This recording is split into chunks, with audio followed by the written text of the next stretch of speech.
Juan 4, del 1 al 42, dice: cuando pues el Señor entendió que los fariseos habían oído hablar, Jesús hace y bautiza más discípulos que Juan, aunque Jesús no bautizaba sino sus discípulos, salió de Judea y fue otra vez a Galilea, y le era necesario pasar por Samaria.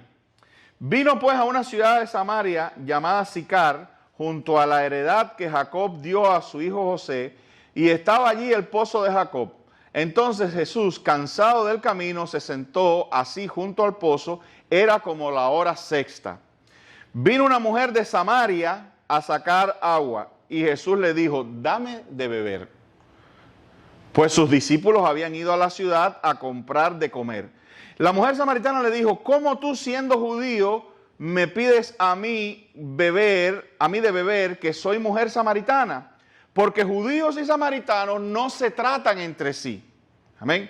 Respondiendo Jesús y le dijo: si conocierais el don de Dios y quién es el que te dice dame de beber, tú le pedirías y él te daría agua viva. La mujer dijo: Señor, no tienes con qué sacarla y el pozo es hondo. ¿De dónde pues tienes el agua viva? ¿Acaso eres tú mayor que nuestro padre Jacob, que nos dio este pozo, del cual bebieron él, sus hijos y su ganado? Respondió Jesús y le dijo: cualquiera que bebiere de esta agua volverá a tener sed, mas el que bebiere del agua que yo le daré no tendrá sed jamás, sino que el agua que yo le daré será en él una fuente de agua que salte para vida eterna. La mujer le dijo: Señor, dame esa agua para que no tenga yo sed, ni venga aquí a sacarla. Amén. Ahí lo voy a dejar. Ya ustedes saben un poco la conclusión de esa historia. Cristo le dice a la mujer: ve y busca a tu marido. Y él le dice: Señor, no tengo marido. Y Cristo le dice: ciertamente, bien has dicho, no tengo marido, pero creo que le dice: 5 maridos has tenido, el que ahora tienes no es tu marido. O sea, era una mujer, pues, con una, digamos, una historia un poco licenciosa, ¿verdad? Y bueno, ya ustedes saben, ella va y dice, ella, impresionada por este hombre que se había encontrado, ¿verdad? Que le había proféticamente o sobrenaturalmente, le había dicho todo lo que ella había hecho. Así, esa es la predicación. Y bueno, pues, después vamos a ver en dónde concluye esa historia, pero para que tengan una idea de los dos personajes, del personaje del que se trata, de este personaje, ya introduciéndonos al amor de Dios, de esta mujer con esta tremenda historia de índole moral, en solitario. Algunos dicen que ella estaba en solitario, dicen algunos estudiosos, a esa hora en la fuente, precisamente porque como tenía mala reputación, no quería tropezarse con las demás mujeres, por eso estaba en una hora que no era común que estuviera sacando agua ahí. O sea, este personaje hundido o agobiado o perseguido por su propio pecado, quizás rechazado por la sociedad, tiene, o Dios sobrenaturalmente le prepara una cita a esa hora en ese lugar, ¿verdad? Entonces, a Cristo le era necesario encontrarse con esa mujer en ese lugar. Eso no estaba ahí por accidente, eso no fue que coincidieron por el azar el Salvador y el objeto de la salvación, no. Cristo mismo preparó esa cita. Cristo se acercó a esa mujer. Bueno, estamos hablando precisamente de magnificar. Yo le decía a Jessica, tú le has definido a los muchachos qué es magnificar, porque a mí por lo personal me gusta cuando hay palabras así que son centro de una frase o de algo, definirlas, ¿no? Para que la gente sepa de qué se está hablando. Y según la Real Academia Española, magnificar quiere decir engrandecer, alabar, ensalzar, ¿verdad? Magnificar, hacer magnífico, hacer grande, ¿verdad? Poner en alto, amplificar. Y hoy el tema, o sea, magnificar ha sido el centro y a eso se le han añadido cosas que magnificar. Y hoy, el caso de hoy es el amor de Dios. Y uno de los subtemas que tenía la lección de hoy es que esta idea que hemos hablado varias veces de que Dios rechaza el pecado pero ama al pecador. Amén. Dios rechaza el pecado pero ama al pecador. Y nosotros podemos ver, por ejemplo, que una de las primeras frases interesantes que le dice la mujer a Jesús es que le dice, ¿cómo tú me pides a mí de beber? Y le dice esta frase, dice, judíos y samaritanos no se tratan entre sí. Esta es una de las primeras ideas interesantes que nosotros vemos allí, que le dice esta mujer al mismísimo Salvador. O sea, judíos y samaritanos no se tratan entre sí. O sea, hay una enemistad entre judíos y samaritanos. Y lo primero que nosotros vemos ahí, bueno, tú lo estás viendo allí, y detrás de esa enemistad está la enemistad porque judíos y samaritanos, o samaritanos puede ser en este sentido cualquiera, ¿verdad? El problema ahí consiste en que al estar los samaritanos enemistados con los judíos, han caído en el lado contrario de esa enemistad porque están enemistados con Dios mismo. Amén. Entonces, esta es una de las primeras ideas interesantes que hay y que es necesario poner como fundamento a la hora de hablar del amor de Dios. Y es que Dios, cuando decimos Dios odia el pecado, pero el pecado no es una cosa que anda flotando ahí por el aire, ¿verdad? El pecado mora en nosotros. ¿Me hago entender? O sea, hay que tener un poquito de cuidado con esa idea de que Dios odia el pecado, pero ama al pecador, como si estas dos cosas no tuvieran nada que ver. Y el pecado mora en nosotros. Nosotros somos pecadores porque el pecado mora en nosotros. Y el pecado hace automáticamente a la persona enemigo de Dios. Amén. El pecado hace separación. Es una especie de no tratarse entre sí. Amén. Dios no trata con el pecado o con el pecador así en abstracto. Hemos visto de que precisamente por eso la persona de Cristo Jesús y la obra de Cristo Jesús. Entonces, Dios, déjame leer un texto para yo apoyar esto un poquito. Miren lo que dice Isaías 59:2. Isaías 59:2 dice, pero vuestras iniquidades han hecho división entre vosotros y vuestro Dios. Vuestras iniquidades han hecho enemistad entre vosotros y vuestro Dios. Ahora, es interesante notar que no solo Dios está enemistado contra el pecado, o Dios no trata contra el pecado, el hombre pecador no quiere tratar con Dios. Eso es un falso concepto que hay por ahí, de que el hombre pecador, esta enemistad de Dios es de parte de que el Señor es santo y puro y rechaza, como un Dios perfecto, rechaza el pecado, pero por la parte del hombre es porque el hombre ama la oscuridad y ama el pecado y rechaza a un Dios que es santo y que es moral. Amén. El hombre rechaza, está enemistado. El hombre en un sentido es un samaritano también en esta relación, ¿verdad? No quiere saber de Dios. Yo le di una idea que hemos hablado varias veces. El hombre sabe la verdad en su corazón. En lo profundo de su corazón, cada uno de nosotros sabe lo que es bueno y lo que es malo.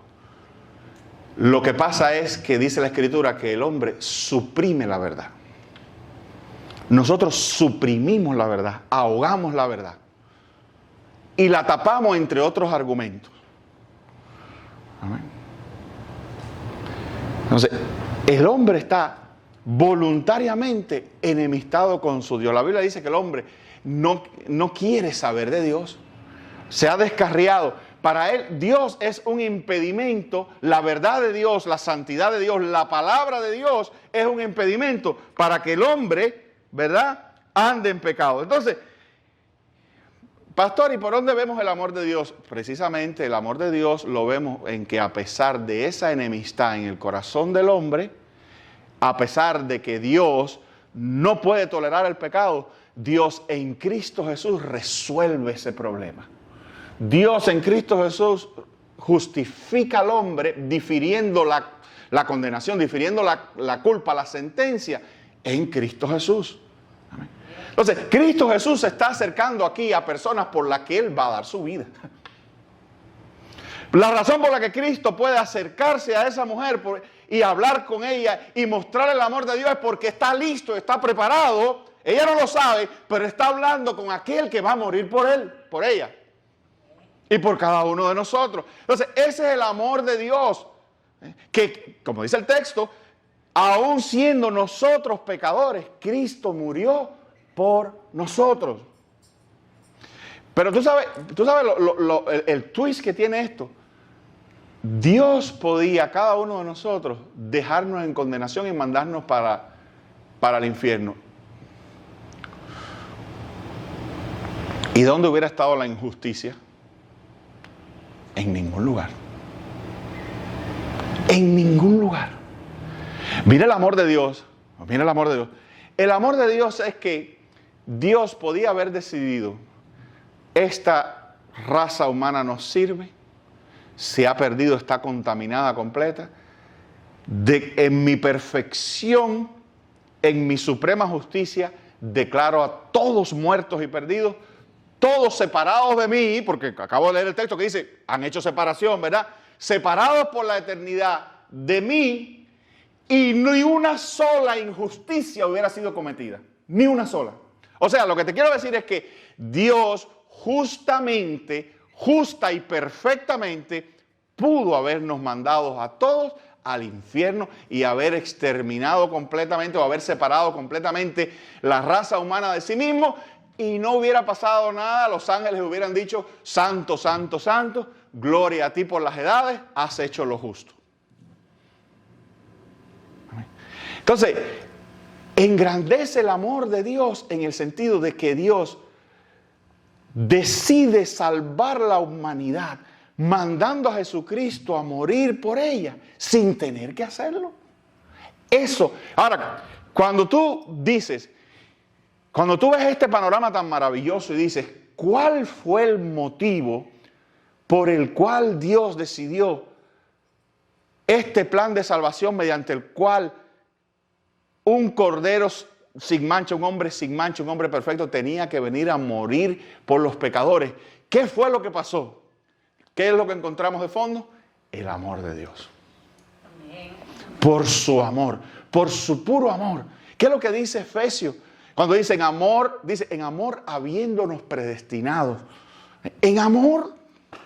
Dice, según el puro afecto de su voluntad. Dice Efesios, varias veces te he dicho que te leas el capítulo 1 de Efesios.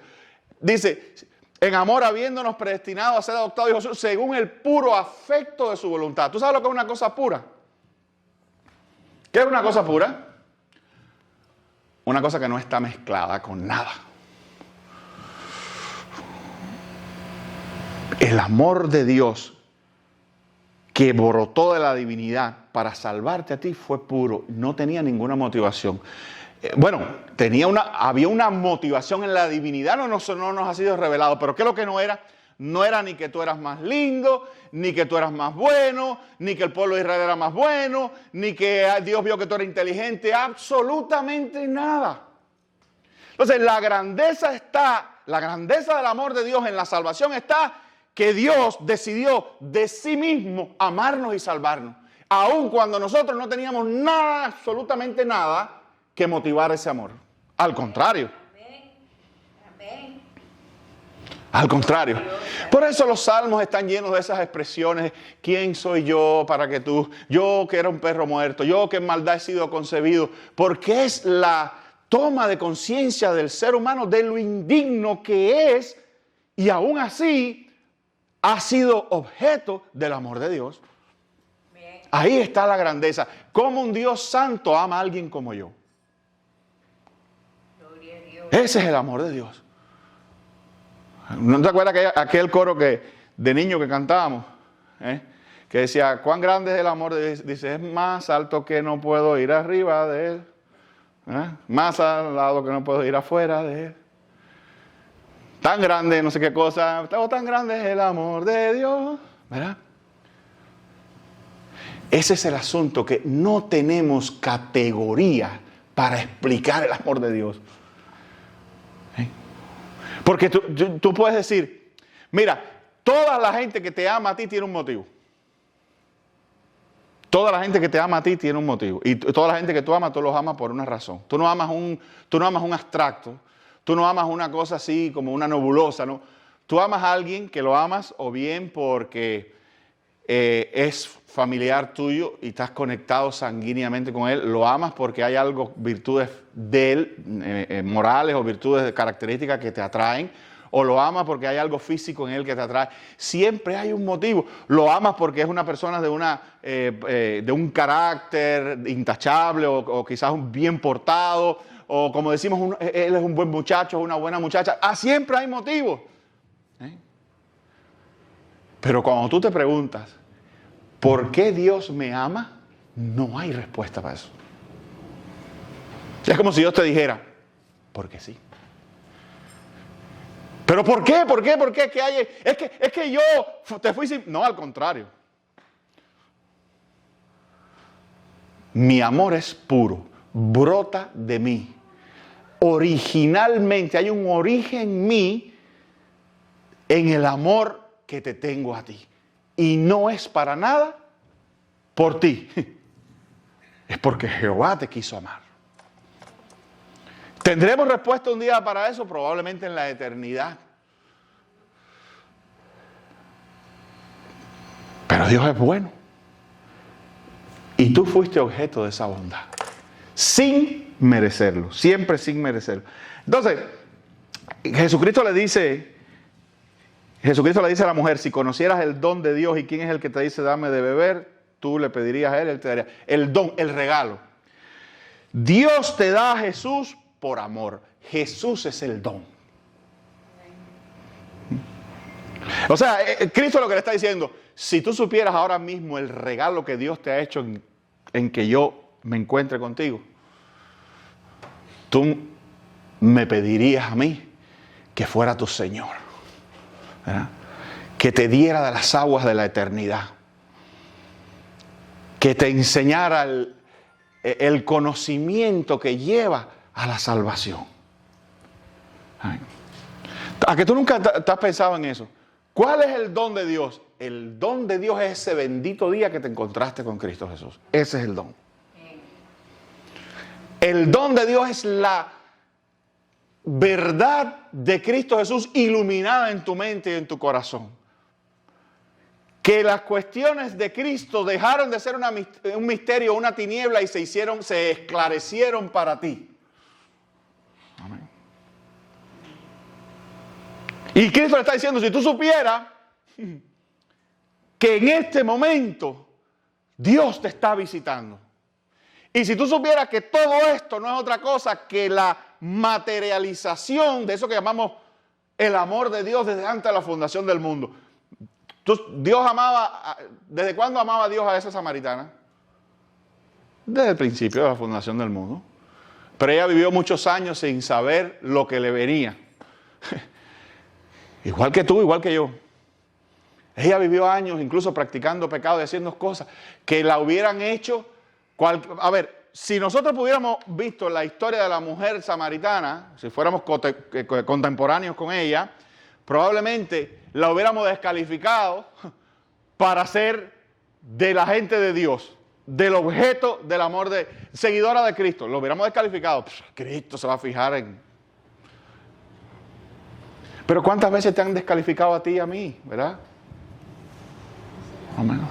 Por eso te digo, y eso lo hablé el otro día, no permitas nunca que ni el rechazo ni la baja autoestima se adueñe de tu corazón. ¿Tú sabes por qué? Precisamente porque si conoce, no, a ella le dice si conocieras, pero tú conoce el don de Dios. Cristo, Dios te ha dado a Jesús.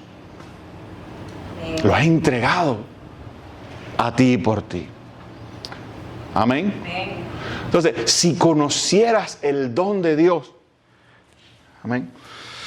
¿Y quién es el que te dice dame de beber? Tú le pedirías y él te daría agua viva.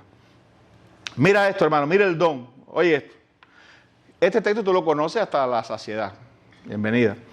Dice, porque de tal manera amó Dios al mundo, que ha dado, la misma palabra, don, si supieras el don de Dios, mira aquí una explicación un poco más amplia de esto. De tal manera amó Dios al mundo, que ha dado a su Hijo unigénito, para que todo aquel que en Él cree, o sea, que está creyendo, no se pierda, mas tenga vida eterna. De tal manera amó Dios al mundo.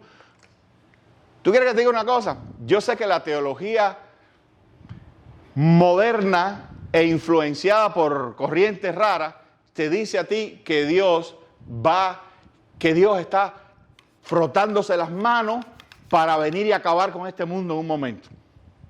Eso es lo que te dicen, ¿verdad? Lo que te dicen es eso.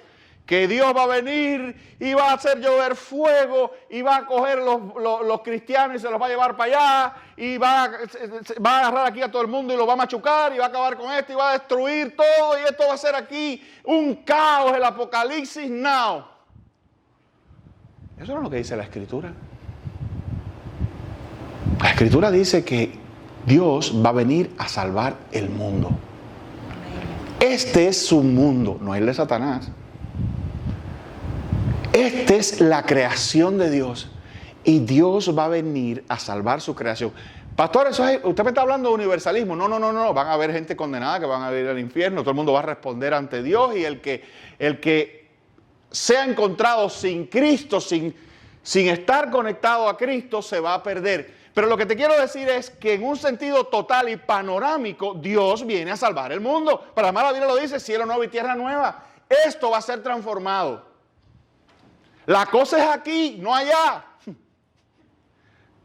¿Verdad? Tú no has oído la idea esa de que nos van a llevar para el cielo y frotaremos como Casper por allá arriba y nos moveremos de un lado y nos cae esa idea que de alguna manera la materia va a desaparecer y no va a haber más materia. No, porque es lo espiritual y como es lo espiritual no va a haber más materia. Eso no es lo que dice la Escritura. La Escritura dice cielo nuevo y tierra nueva y dice cuerpos glorificados, ¿verdad? Tangibles, si se quiere, es una redefinición, una glorificación de la materia. Amén. Pero vamos a vivir en cielo nuevo y tierra nueva, y va a haber una ciudad, y va a haber calles, y va a haber gente, y tú y yo nos vamos a ver, y nos vamos a poder dar la mano, y nos vamos a reconocer, etc. Entonces, Cristo viene a salvar. Ese es el amor de Dios. El amor de Dios es que esta creación, cumplido su tiempo, va a ser transformada. Y dice la Escritura, sorbida. Es la muerte en victoria. ¿Tú sabes lo que es sorber? Tú no has echado agua en un drenaje y le quitas el tapón y hace... y se desaparece el agua. Amén. Esas son categorías humanas para que entendamos lo que va a pasar. Pero dice, sorbida es la muerte en victoria. ¿Qué pasó? Que va a ser extraído toda la muerte y toda la decadencia del cielo nuevo y tierra nueva. Deja de pensar, deja de temer que los rusos y los americanos se van a tirar bombas atómicas unos a otros y van a destruir el mundo. ¿Tú quieres que te diga una cosa? El hombre no tiene esa autoridad. ¿Quién le dijo al hombre que él tiene autoridad para destruir lo que Dios creó? ¿Quién le dijo al hombre que él se puede levantar un día y apretar un botón y acabar con la creación completa? Y Dios... Amén. Dios va a salvar este mundo. Lo va a salvar. Los tiempos de Dios, bueno, no los conocemos. No los conocemos. Pero sí tenemos ese texto. De tal manera amó Dios al mundo. ¿Sabe qué es mundo allí? Todo lo creado. No solo los seres humanos. Todo lo creado. Que ha dado a su único Hijo. Para que todo aquel que en Él cree no se pierda, mas tenga vida eterna. Claro, el texto presupone que va a haber gente que sí se va a perder. ¿Quiénes son los que se van a perder? Los que no creen en Él. Pero todo aquel que tienen, en todos aquellos que surge la fe en Cristo Jesús, el domingo hablamos de eso, esa gente tiene vida eterna. Amén. Esa gente van a beber del agua de vida. Dice Romanos 5:8, que fue el texto que nosotros leímos ahorita.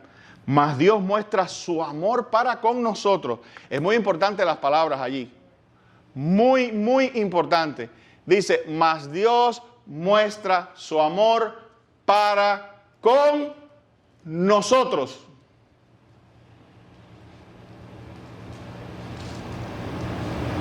En que siendo aún pecadores, Cristo murió por nosotros. Amén. Hay que tener cuidado a veces, por eso decía, el don es Cristo. ¿Ve? En este subtítulo estoy, la dádiva, el regalo es Cristo, al mundo, a la gente, a nosotros, ¿verdad? A sus hijos, sus pueblos, sus escogidos. Pero hay que tener cuidado de estarle diciendo a la gente por ahí que Dios los ama y sacar a Cristo de la ecuación.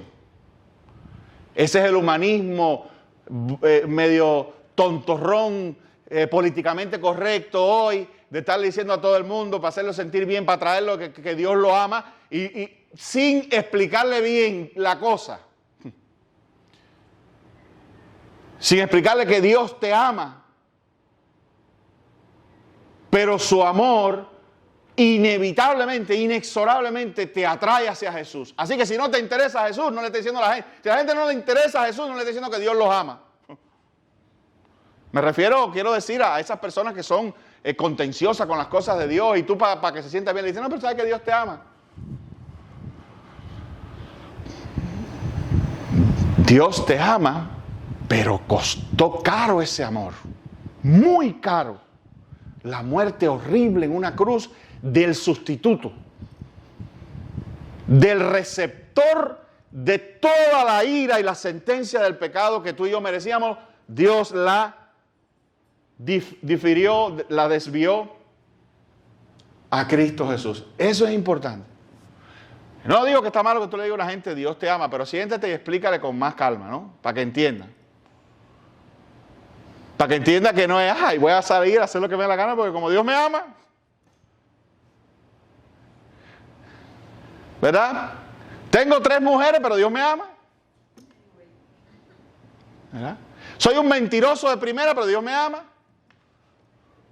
Soy un deshonesto, pero Dios, como Dios me ama, ¿verdad? Soy un desobediente a los padres, pero Dios me ama. Amén. Soy un violento, un pleitero, un abusador, pero Dios me ama. ¿Verdad? Soy un sensual, nada más tengo vivo pensando en sexo y en cómo, pero Dios me ama. Hay que tener cuidado.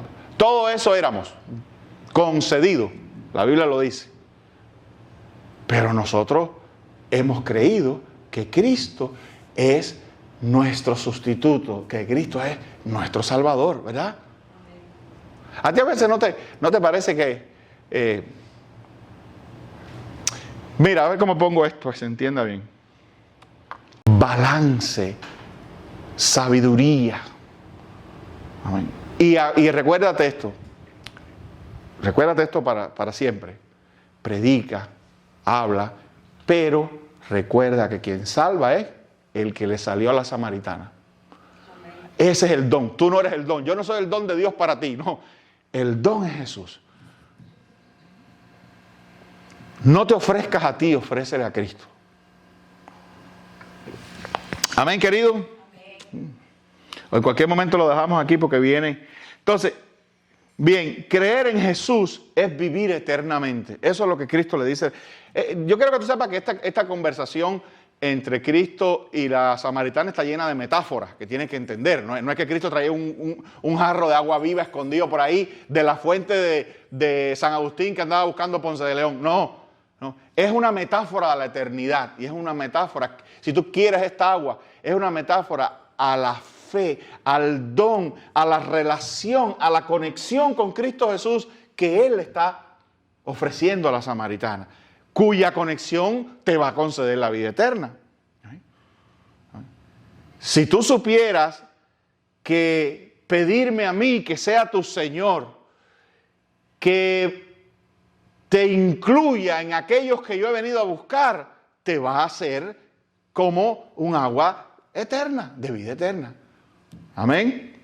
Es una metáfora. Dice así: mas el que bebiere del agua que yo le daré, mire, no tendrá sed jamás, sino que el agua que yo le daré será en él una fuente de agua que salte para vida eterna.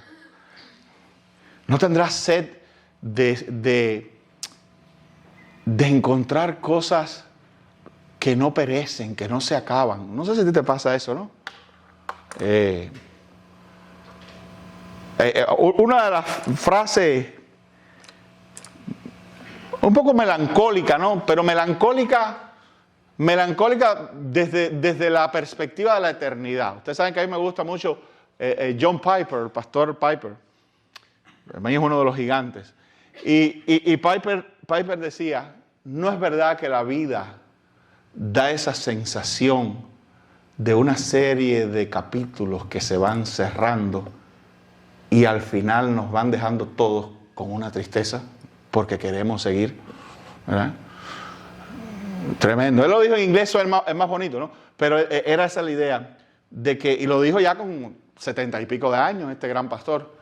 Dice, la vida es como una sucesión de capítulos que se van cerrando y que cada uno que se cierra nos deja con una nostalgia por continuar. Porque el ser humano tiene esa necesidad de continuar.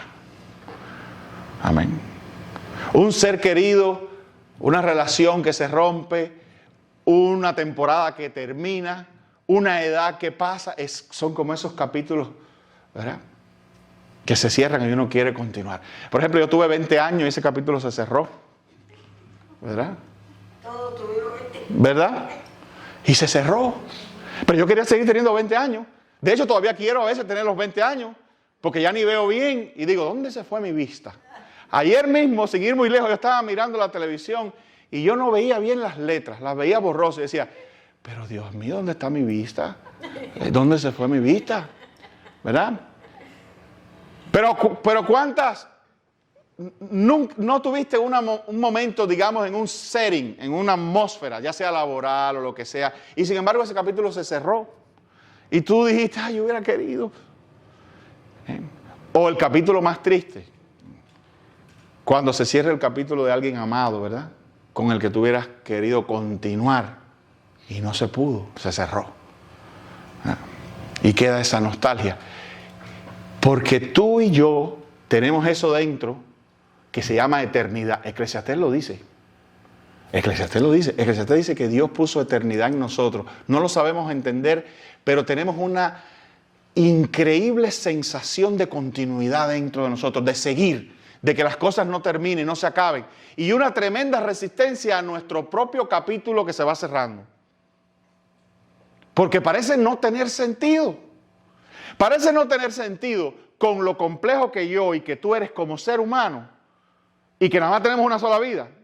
No solamente tenemos una sola vida, tenemos un solo yo. Yo soy un solo yo y tengo una sola vida. Y tú también, tú eres un solo tú y tienes una sola vida. Y que eso que tú eres y que yo soy tan complejo y tan maravilloso esté destinado solo para 70 años en algunos casos, 80 en otros o 25 para los más tristes y ya. Y ya, no hay más nada. Para eso vine. Soy una persona llena de complejidades, de bellezas, de cosas interiores increíbles. Soy mi propio universo. Tú eres un universo. Tú estás lleno de una cantidad de bellezas y de cosas dentro de ti, muchas de las cuales ni siquiera tú mismo eres consciente de ellas, porque ni tu cerebro trabaja al 100%. Y todo eso para 70, 80 años y ya. No hay más nada. ¿Y luego qué? No la nada. La nada. O sea que todo esto que soy yo y que eres tú va camino a la nada. Pues entonces mejor no hubiéramos nacido. Amén. Pero tú sabes y yo que eso es falso. Algo entre nosotros retumba y grita desde el templo que es nuestro ser, que hay algo más. Que hay algo en mí que no muere, que hay algo en mí eterno, porque hay algo en mí que no me lo puse yo, me lo dieron y eso quiere continuar. ¿Sabe qué es eso? La imagen de Dios en ti. Dios te hizo para continuar. Un incómodo visitante se metió y destruyó la vida eterna y es el pecado. Pero Cristo resolvió eso Y por eso le dijo a la mujer, si tú supieras el don de Dios es darte algo que va a continuar para siempre, para la eternidad. Ok, esta vida pasará, porque Dios no solamente te va a renovar a ti, va a renovar todo esto. Y todo aquí va a perecer. Pero tú vas a continuar conmigo. Y la puerta a ese maravilloso lugar, Cristo dijo, yo soy la puerta. Y dijo, yo soy el camino, la verdad y la vida. Y nadie viene al Padre sino por mí. Estudia, nadie ofrece semejante cosa en la historia de la humanidad. Nadie, solo Jesús. Si supieras el don de Dios, le dice a la mujer. Y yo te digo a ti, amigo que nos visitas, si supieras el don de Dios y a quien yo te estoy presentando aquí, hoy tú le dirías a él que te diera vida. Que te diera esa agua. Amén. Entonces tu vida y la mía, sí, nosotros vamos a lamentablemente experimentar todas estas cosas que se van cerrando aquí en esta tierra para entrar en aquella que se va a abrir y más nunca se cerrará. Las relaciones que van a ir allá nunca se van a perder. Las experiencias de amor, de aventura, de lo que sea, en el cielo nuevo y tierra nueva, serán eternas. Pero te voy a decir algo, esto no es nada nuevo. El hombre va a ser renovado a una condición incluso mejor, porque Adán fue creado para ser eterno. Y lo hubiera sido si hubiera pasado la prueba. Amén. Pero el segundo Adán, que es Cristo Jesús, vino a garantizarnos a cada uno de nosotros vida eterna. Y por aquí me hubiera quedado 2 horas hablando de esto. Miren, Juan 6:47. De cierto os digo, el que cree en mí, tiene vida eterna. ¿Escuchaste eso? No, yo lo he oído muchas veces. No, óyelo bien. El que cree en mí, a lo mejor tiene vida eterna. ¿Dice eso el texto? No. El que cree en mí, ¿qué cosa? Tiene vida eterna. Una contundente afirmación. Correcto. Juan 11:25. Busca ver qué otro personaje religioso de la historia de la humanidad ha dicho esto. Juan 11:25. Jesús le dijo, yo soy la resurrección y la vida. El que cree en mí, aunque esté muerto, vivirá. Aunque se cierre sobre él ese capítulo, se volverá a abrir. Amén. Se volverá a abrir. No te creas que tú estás perdido, ni la gente que está muerta se hizo polvo y se perdió. No, cada uno de nosotros trae un código, trae un ADN. Dios sabe exactamente cómo somos. ¿Tú sabes que la célula más pequeña contiene toda esa información? Tú tienes un código. Quien eres tú es un código genético. Un código único. No hay otro como tú en el mundo entero. Es una información, ¿verdad?, que trae inscrito quién eres tú desde el pelo hasta los pies. A la final trompeta, como dice la Escritura, Dios va a rearmar un cuerpo glorioso.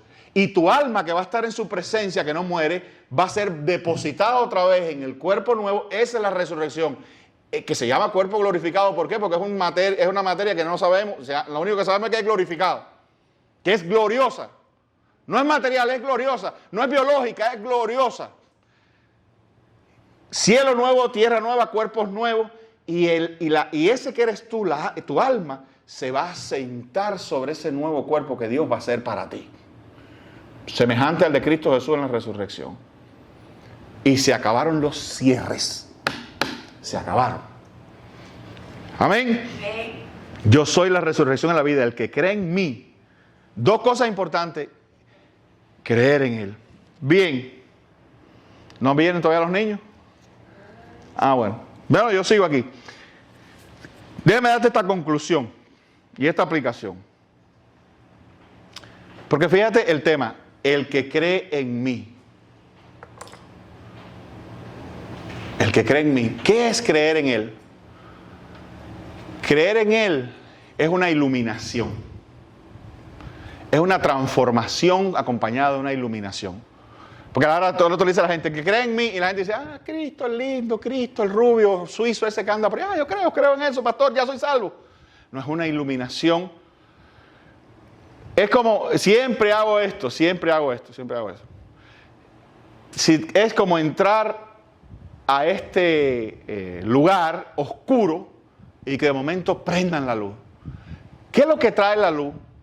La luz hace que tú veas las cosas como realmente son. Amén.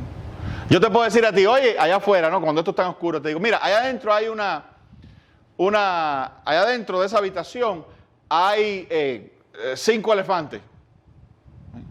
Y tú me puedes decir, sí, yo creo en eso. Tú me lo estás diciendo, pastor. Yo creo, sí, puede que sí, haya 5 elefantes. Pero cuando tú vienes y yo prendo la luz, tú ves entonces las cosas como realmente son. ¿Por qué? Y te vas a dar cuenta que no hay ningún elefante aquí, que lo que hay son bancos, cositas de esas de color, etc. La fe en Cristo Jesús es eso. Es una iluminación para ver el plan de salvación como realmente es. Que tú eres pecador. Por eso hay gente que tú puedes empezar a dudar de que son cristianos de verdad, porque lo primero que tienen es un pobre concepto de su pecado. Piensan que son buenos. Pero esa iluminación, esa creer es cuando Dios te muestra que realmente tú eres pecador y hay maldad en ti, que se ve, que tú lo puedes ver. No es secreto porque ¿quién te ve a ti mejor que tú mismo? Pero que Cristo, Dios mandó a Jesús, como Dios es santo, Dios mandó a Jesús a que pagara por tu pecado, por tu deuda ante Dios, muriendo en una cruz. Y tú crees en eso y le pides a Dios que te dé el agua viva. Y le dices, Señor, yo entiendo que yo soy pecador y Cristo murió por mí. Me arrepiento de haber vivido así en pecado y entrego mi vida a Jesús. Y lo haces. ¿Por qué? ¿Por qué lo haces? ¿Porque te emocionaste? No, porque viste, se iluminó y entendiste. ¿Qué le dijo Cristo a Nicodemo? El que no naciere de nuevo no puede ver, fue lo que le dijo, el reino de los cielos. ¿Oíste? Léete el Juan 3 para que tú veas. Jesús le dijo a Nicodemo, si no naciereis de nuevo, no puedes ver el reino de los cielos. Y Nicodemo no estaba ciego. ¿Verdad? Nicodemo no estaba ciego. Se trataba de otra vista. Esa es la fe. La fe es cuando tú ves. Es un entendimiento.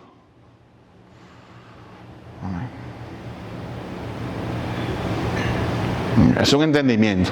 Yo me acuerdo cuando a mí en matemáticas me enseñaban geometría espacial. La geometría espacial es tremenda, pues no es la geometría plana. La geometría plana es donde te hacen el triángulo, el cuadrado y, ¿cómo se llama? Y tú lo ves así, ¿no? Plano, el lado este, el lado B.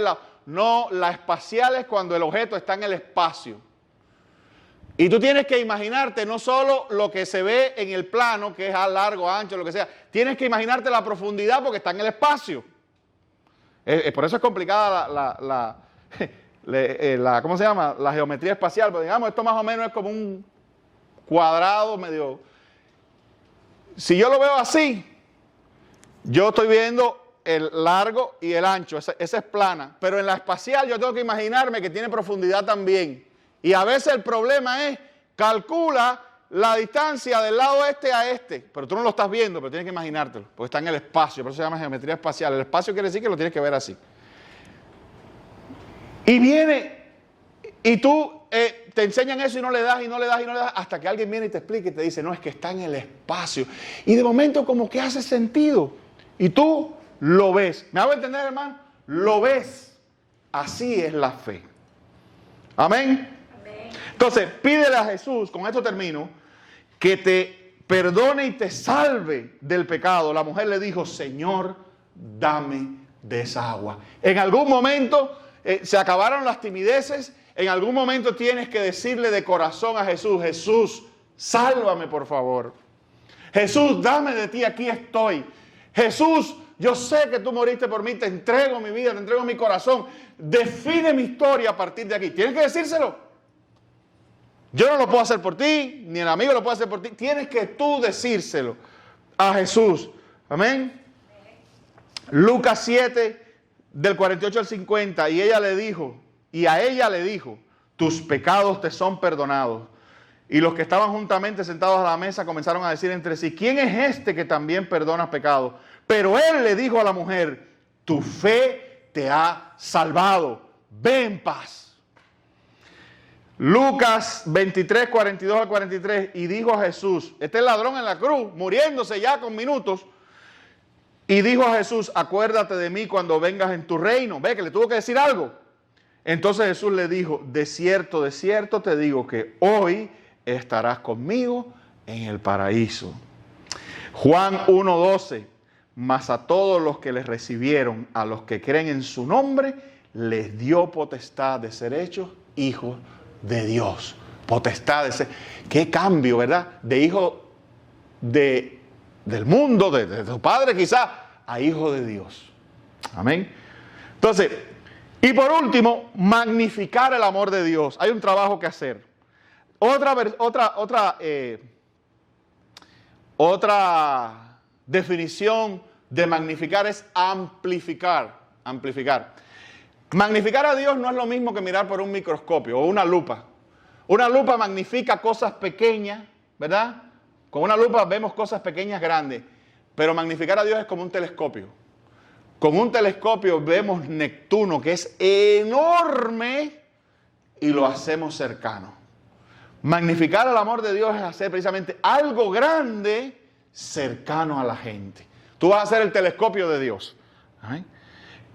Y te concluyo con esto, porque la mujer samaritana, en Juan 4:39, dice, y muchos de los samaritanos de aquella ciudad creyeron en él, en Jesús, por la palabra de la mujer, que daba testimonio diciendo, me dijo todo lo que he hecho. Amén, aleluya. Ella salió a magnificar. Ve, Dios, el amor de Jesús se magnificó en ella, pero ella salió a magnificar el amor de Dios de tal manera que muchos en la ciudad creyeron en él. ¿Por qué? Por la experiencia de la mujer. Entonces, si Cristo ha llenado tu vida y si tú has recibido de esa agua viva, pues es el momento en que tú salgas también a acercar a otros a la grandeza de ese amor. Recuerda, tú eres como un telescopio. A acercar a otros a la grandeza de ese amor. Amén. ¿Estamos de acuerdo? Bueno, pues que Dios le bendiga y salgamos todos a magnificar el amor de Dios.